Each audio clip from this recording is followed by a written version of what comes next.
Continuing here, I can't even remember where I left off, but look, the takeaway should be empowerment. Empower yourself. Sometimes it just comes down to saving your own butt in this matter and having your own understanding and being sure of what you believe in, being out of Babylon, not being ignorant, and saying, I get it. I get how these people got away with this for so long, why they've gotten away with it for so long, that they're deliberately impoverishing us.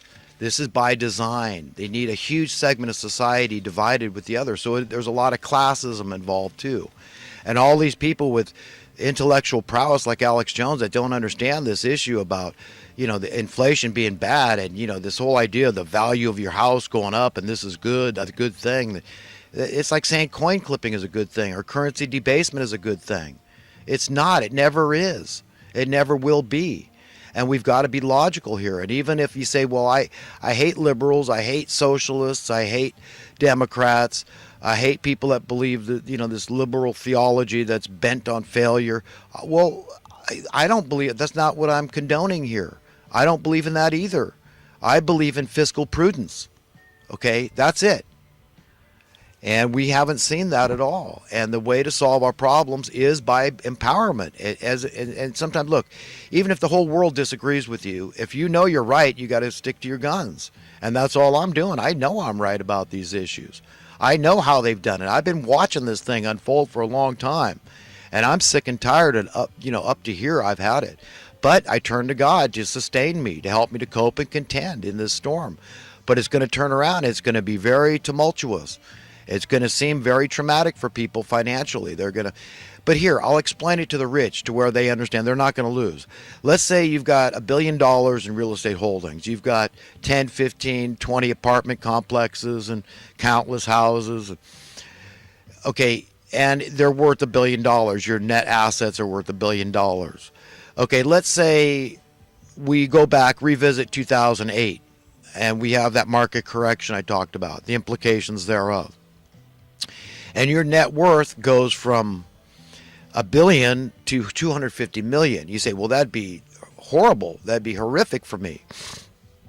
Well, consider this, that the buying power went to $2 billion. Do you understand? So that $250 million is now worth, after the market correction takes place, now it's worth $2 billion. Do you understand? So, nobody has anything to fear, okay, if we had sound economic policies, if we had true capitalism, okay, that's the fact. Okay, so there's no rational reason, okay, there's no good reason why this thing has to be the way it is, this monster, that of all this social, political, and economic unease in our society does not have to exist. We will serve each other of our own free will and accord. That's a fact. That's not, you prove me wrong. Prove to me that we won't, especially with all the technology that's made our job so much easier. Okay, people will. They love to go to work. So many people are lost when they lose when they're retired and all this. They have no purpose to live anymore. I mean, people love. Look at all the volunteerism out there. So I can point to evidence that just tell you, it's not true. Society cannot break down. Okay, wages could go down. Remember, it's a two-way street. They don't have to go up. But I'm just pointing out when I talk about how the Labor Department's been utterly and profoundly remiss and all these factors that went into this, why they haven't given a commensurate cost of living adjustment every year without fail to keep up with the true cost of living tax. It's inexcusable, and it would have acted as a check and balance. So that's why they can't do it, because then employers could bitch and moan and say, rightfully so, well, who's driving up the cost of living tax? Why do I have to keep paying my employees more? I want to pay them less. They should be able to pay them less, and still that the money that they're getting from their employer is worth more. That's progress, as defined by capitalist principles, supply and demand, free market, all that stuff. 2008 was anything but free market, absolutely the antithesis, the diametric opposite of free market principles. So, and you talk about free market, man, let's revisit it. So understand the implications of revisiting 2008 or revisiting 1963. That's what we need to do. We need to get damn serious about this, man.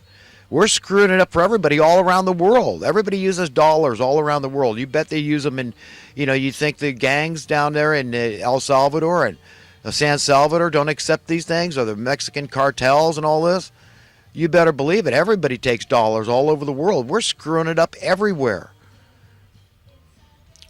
It's a mess, folks, and it's scary to think that it's going to happen, all of a sudden, that people are going to, like a thief in the night. I mean, God's will is accomplished on earth, and you're totally, utterly unprepared. You can't recognize, you don't want to be there because there's no money, and you can't see, you can't cope, you can't contend, you can't deal with it. You can't deal with a world without money at all, of any form.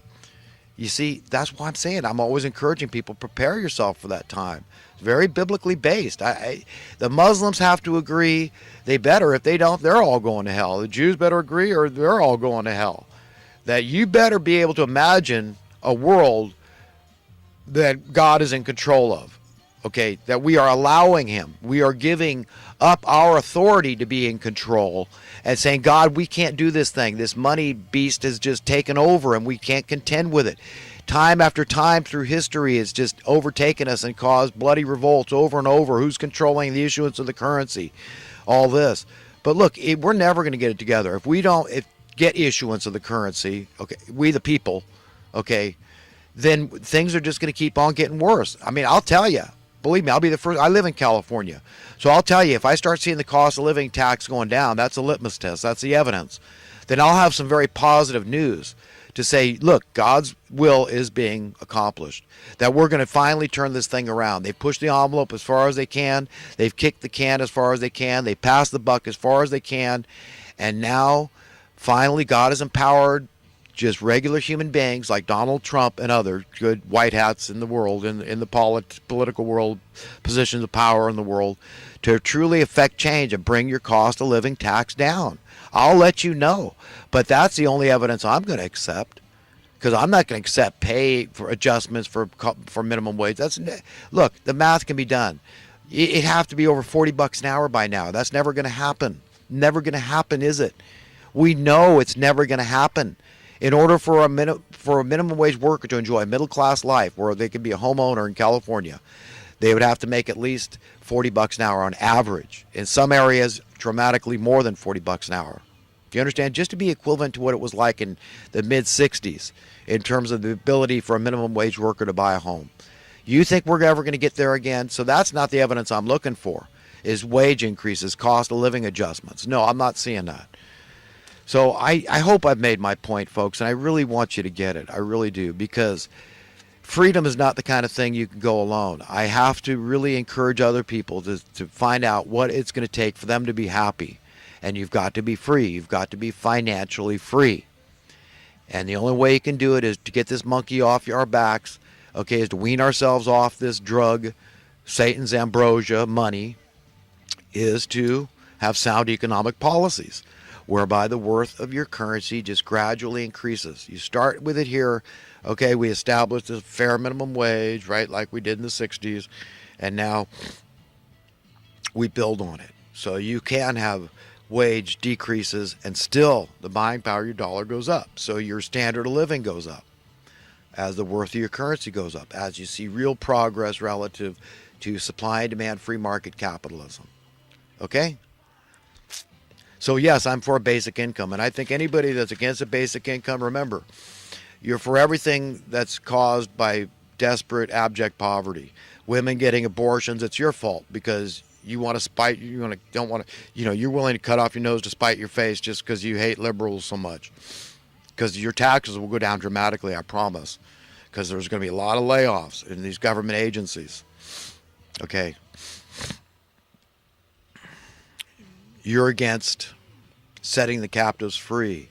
You're against lower taxes. You're against all that is good in the land, really. Okay, that's it. If you're against skinning the cat any way we can get the damn cat skinned, which means just solve the damn problem any way you can. Okay, but we've got to be serious about this and what the implications will be, and how a lot of people are going to perceive it as traumatic when they see, wow, you know what? The stock market crashed, and I had $1 million in there, and now I've only got 100,000 in there. Well, if that 100,000 is now worth 2 million, do you understand? How much are you really going to care? That's what I'm trying to get across to everybody, so that the rich can unify with the poor and go against the real monsters together and say, yes, the outcome is going to benefit all of us. It's going to set us all free. We're going to have peace in the land, safety and security and prosperity, and all those good things we want, contentment and joy. Okay, all that stuff. We all want that stuff. Let's go it together. Let's unify against these people. These people, I think that's how I ended. I was talking about how these people don't give a crap if you're Democrat or Republican at the top.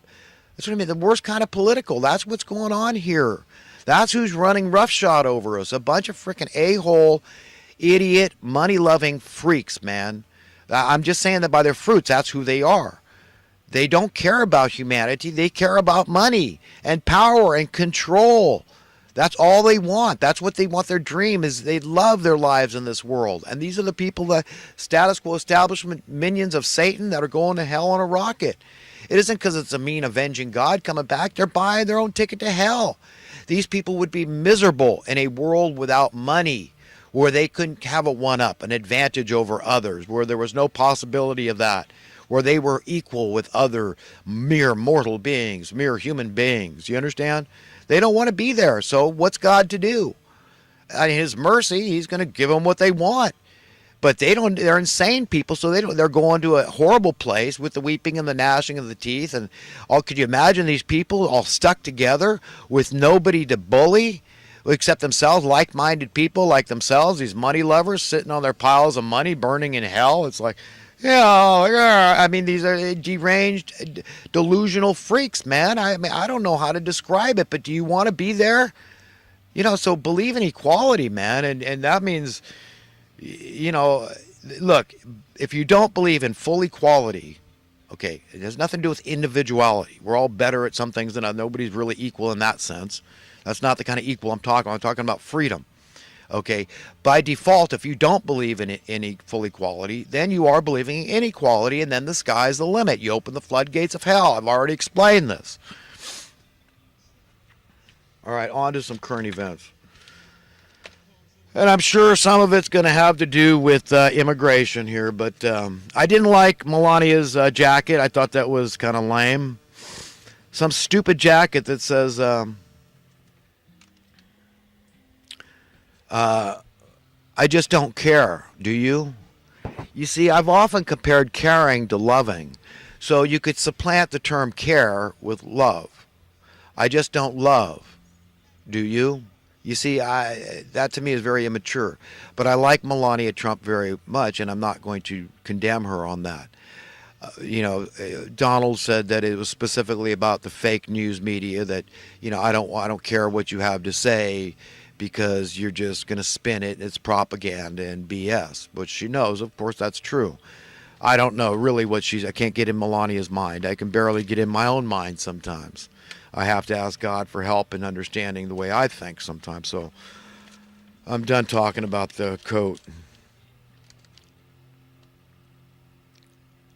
I want people to notice how the mainstream media, the malevolent stream media, is always putting ideas into people's minds and manipulating them through steering their thoughts. I mean, that's it. They say, look over here, don't look over here. That's a non-issue.